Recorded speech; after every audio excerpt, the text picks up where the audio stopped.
Hi everyone and welcome to today's session. Raising kids abroad, can you really afford the life you want your kids to have?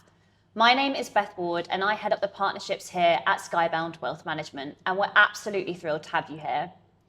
Today's conversation goes far beyond just covering school fees. We're diving into what it really takes financially and strategically to give your children the start in life that you really want them to have.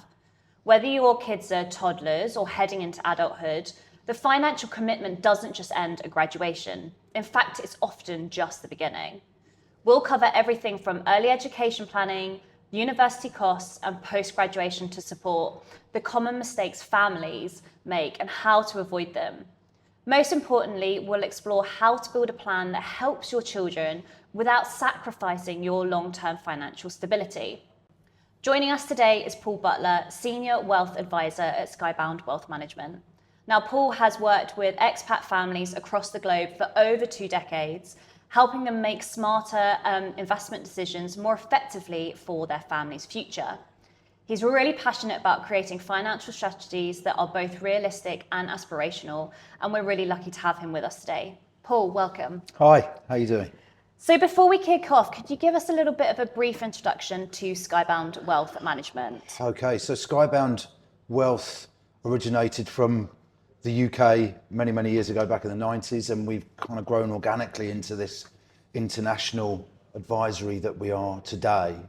And that spans us pretty much across most regions of the world, to be honest, which is great because certainly when you're looking at the expat life and moving about within your work and everything else, once you become an expat, you tend to move about quite a bit, and the ability for us as advisors to be able to look after you wherever you go is really, really important. And to have that infrastructure for myself as an advisor to look after my clients over the long term, pretty much regardless of where they go, is absolutely key, because financial planning isn't just whilst you are in the country you're in, isn't just whilst you're here, for example, in Dubai or the UAE.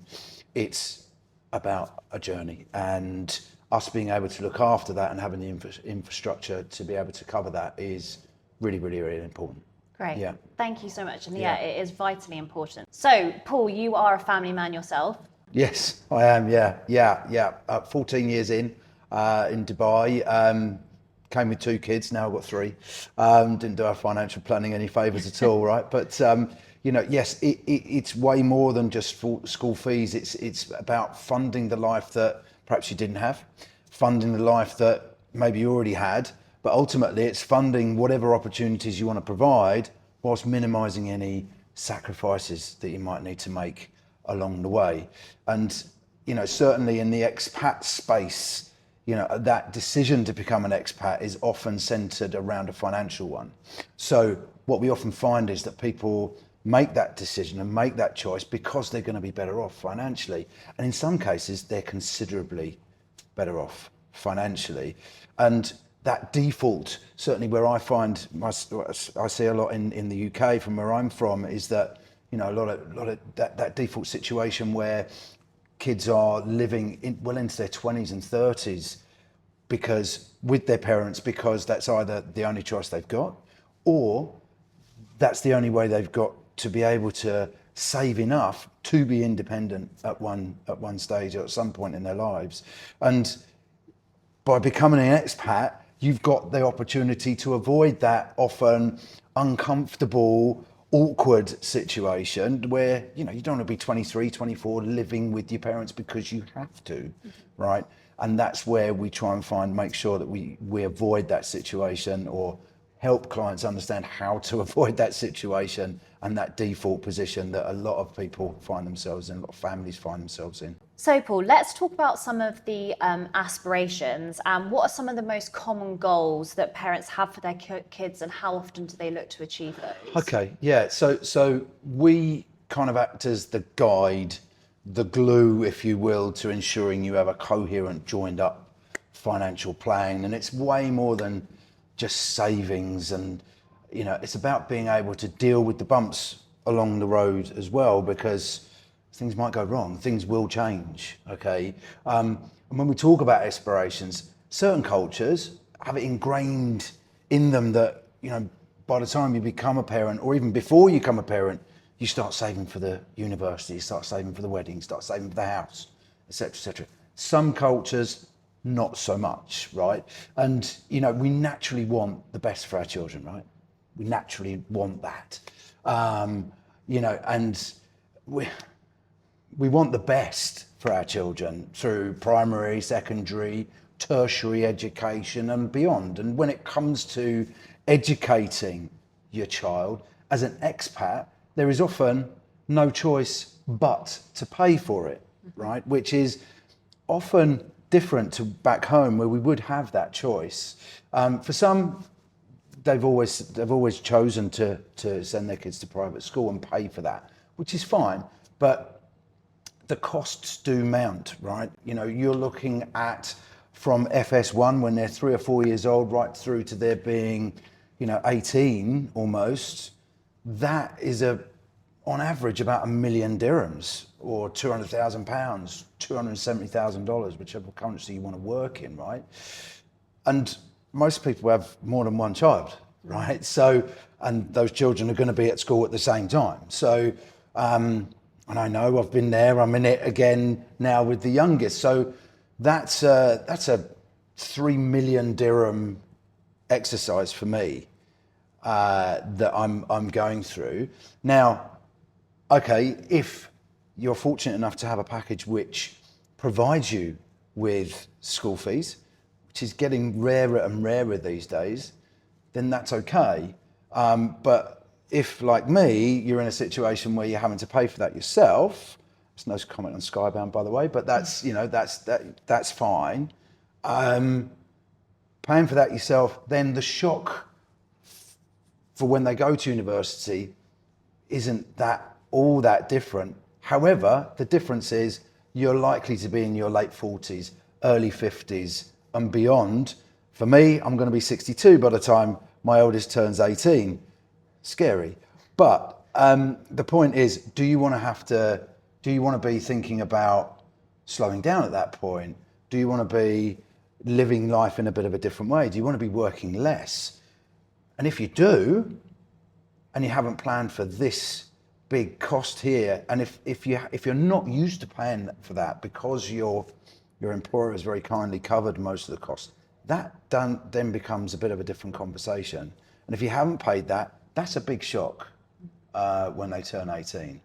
It's a cost that you haven't accounted for necessarily. It's a cost that you haven't budgeted for necessarily, and it can really impact what you do in your life. You know, you might want to, as I say, work less. You might want to go on that holiday with your wife that you've been dreaming of. You want to go and buy that property that you were thinking of. All of that stops because you're naturally going to pay for your children to go to university, right?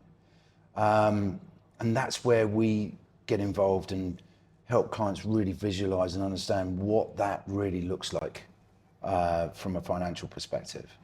A lot of people have kids a couple of years apart. So you're going to have at least 2 or 3 years where those kids are at university at the same time. Okay, that is a big cost. The cost is easily £20,000 a year. I know that because I'm in it and we're seeing it right now. Okay, and if you've got 2 at the same time, the cost isn't any different. It's just all coming at once, right? So, you know, and if you break that down very basically, the university fees alone are somewhere in the region of 9,500. You've then got around about £600 a month for rent, depending on where they are. If they're in central London, it could be a hell of a lot more. You know, then they've got to eat, they've got to live, they've got to put clothes on their backs. Couple that with a bit of, you know, a couple of trips to and fro from wherever you are, be it in the UAE or wherever you are as an expat. All of a sudden, it's easily £20,000 a year, 100,000 dirhams a year, whichever currency, $27,000. This is just for the UK. Don't even think about the US.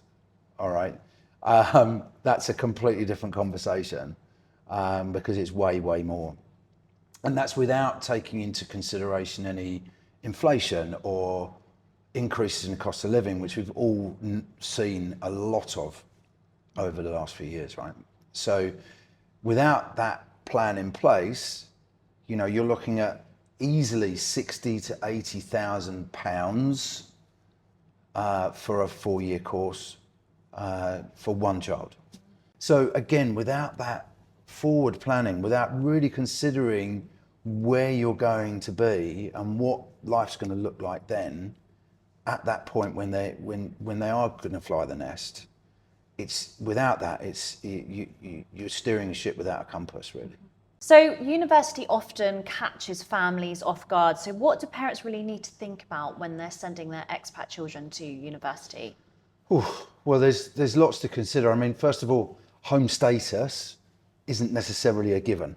Okay, it's still very much based and driven by the university itself, right? So, give you an example. My second son that's at uni now, he applied for 3 universities, as you do. He got home status in 2 and didn't get home status in the 3rd.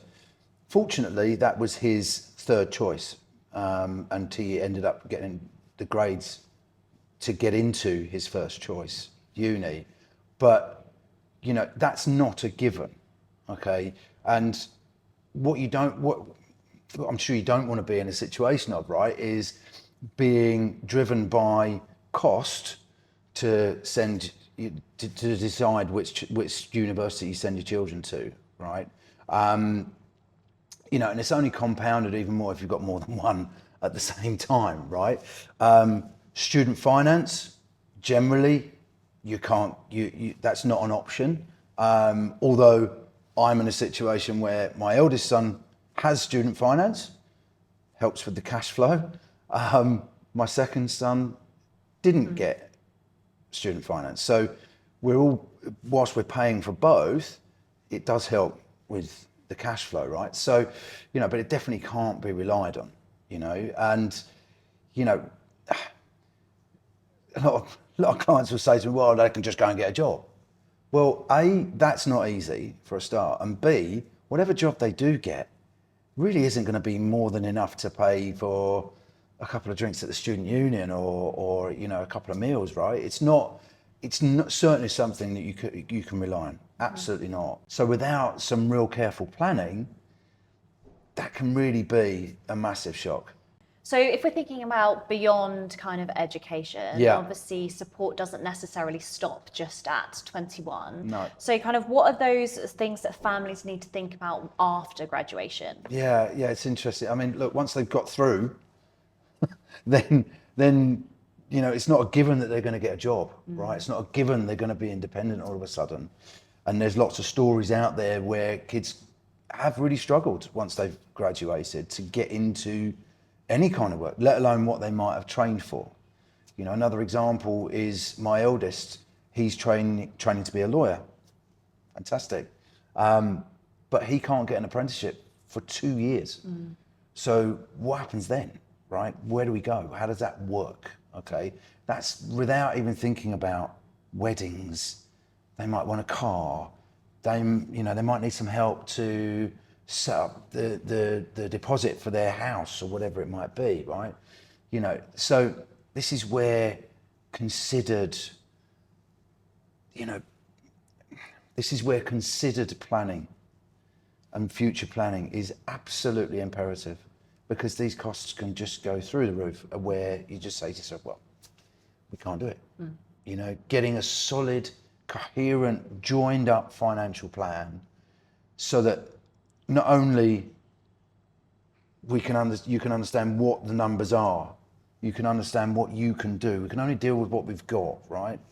But just awareness and visualization, for me, is absolutely key. If you don't know where you're going, if you don't want to think about these sort of things, then they are going to cause you problems later. So Paul, can you tell me a little bit about why the planning piece is really important here? It's absolutely imperative. We can only deal with what we've got, right? And in some cases it can be, well, we can either do one thing or the other, like plan for your kids or plan for your own future, all right? And ideally, what we don't want to do is be taking from our pensions to pay for our kids, But equally, and absolutely not, we don't want to be paying for our pensions from what we're paying for our kids, right? So getting together a solid, joined up financial plan is essential. It's about understanding what your situation is, and that's where we add a lot of value, and we work with clients to tailor that situation to our clients. Okay, so I'm not talking about product here, right? This is talking about visualization and awareness. They're the keys to understanding where you are. Okay, so what are those? I often ask clients, like, what are the key points in your life that you want to plan for, that are important to you, that you want to plan for, and therefore are going to have a financial impact on you? What are they, right? We talk about having a choice not to work anymore. We talk about having a passive income. We talk about having property. We talk about making sure our kids are going to be okay, right? All these things, might converge. Like I've already mentioned, I'm going to be 62 by the time my son turns 18. Do I want to be considering slowing down at that point? Probably. Do I want to be spending more time at home? Probably. Do I want to be in a situation though where I can't do that because I haven't planned, therefore I've got to go to work now because if I don't, I can't pay the bills? Do I want to be in that situation? Absolutely not. Okay. And that's where this whole planning piece becomes absolutely vital. So Paul, as you've talked about, you are a parent yourself. So talk to me about some of the biggest planning mistakes that you see parents make. Yeah, I think first of all, it's all very well talking about preparing for the future and looking forward to those key points. But this is all on the assumption that nothing goes wrong along the way, right? So it's also imperative to make sure that you've got suitable protection in there, be that life insurance, be that critical illness insurance or severe illness insurance. It could be making sure your will is in place, because if something goes wrong out here, what does that mean from a jurisdictional perspective? Okay, a lot of clients will build up assets in different jurisdictions which have different implications if something goes wrong. Okay, so an integral part of that whole planning piece is to make sure that you're what I call completing the circle, right? Your vulnerabilities are pretty much covered as best you can. Okay, and the other thing I find is that is paying your mortgage an option? It's not, is it? Right? No. Paying your phone bill, is that an option? No. No, right? So why is paying future you and making sure your kids are? Why is that an option? It shouldn't be, right? It shouldn't be that option. Well, I'm not going to do that now because I don't need to worry about it. Yeah. Doesn't make sense, right? We don't have a negotiation with our mortgage company each month. Well, can I pay a bit now and I'll pay a bit next? No, it doesn't work like that. The other big mistake I see, and I see it, it's changing a little bit now. But one of the biggest phrases I've heard so many times, time in, time out, is, well, Paul, I'm only going to be here for a couple of years, so what's the point? The point is, life happens. Life will always happen. You are still going to be 55 when you turn 55. I'm still going to be 62 when I turn 62.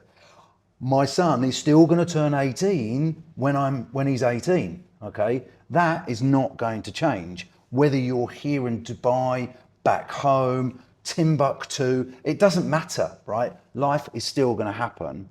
But I find it amazing how many people think, well, because I'm an expat, I don't need to do that. Or even worse, right? It's my birthday next week. Or, well, I'm going on holiday, so let's do it after that. Or, can we sort this out after Ramadan? I'm really busy. Yeah. Wow. Come on. So you've talked about incredibly important points. So how can you and Skybound really ensure that we get this right for clients? Well, look, as I said to you already, it's about you, the client. Our clients are at the center of whatever planning we might do. Okay, so first and foremost, it's really about helping clients visualize, lift the bonnet up and have a look underneath to see what the reality is of what it is that's coming. all right? Things are going to change. That's an obvious. It's the only time I'll use the word obvious. Things are going to change. There are going to be bumps along the way. So not only the first point is, let's understand what your plan looks like today. Let's understand what those key points are. Then once we've got that, okay, well, what have you already got? Is what you've already got doing exactly what you need to do? Or is there something else you need to do to complement that, help you get to where it is you want to be, okay? If there are some gaps there and we need a solution to fill that gap, then we can design that together because we're completely independent. We can design that solution together, go into the marketplace and buy it for you, okay? But it doesn't stop there, because once we've set that up, as I've said already, things are going to change, things are going to move forward. So the review process for us is absolutely key, making sure that you're on track. If things go well, brilliant, and we can maximize on that. If things don't go so well, we're there to hold your hand, reassure you, make sure that we're guiding you through, not just to retirement, I hate that word, but it's through that as well. It's a life journey. Okay, we have the infrastructure to look after you pretty much wherever you go in the world. And that is what financial plan is. It's not just while you are an expat. It's not just while you're at home. It's a journey. Mm-hmm. And success actually is the journey. It's not necessarily the final destination, right? So we've got to have a bit of fun along the way, right? But at the same time, let's be considered. Let's understand where we're going. If we don't know where we're going, we've got no chance. And that's where I think we can add some real value, and we continue to add value. Great. Well, look, let's leave it there, Paul. Thank you so much for your time and some super insightful knowledge there. Pleasure. And thank you guys for listening. If you would like to know more information, please do reach out to Skybound Wealth Management. There should be a link on your screen where you can access to book a free consultation. But thank you and see you next time.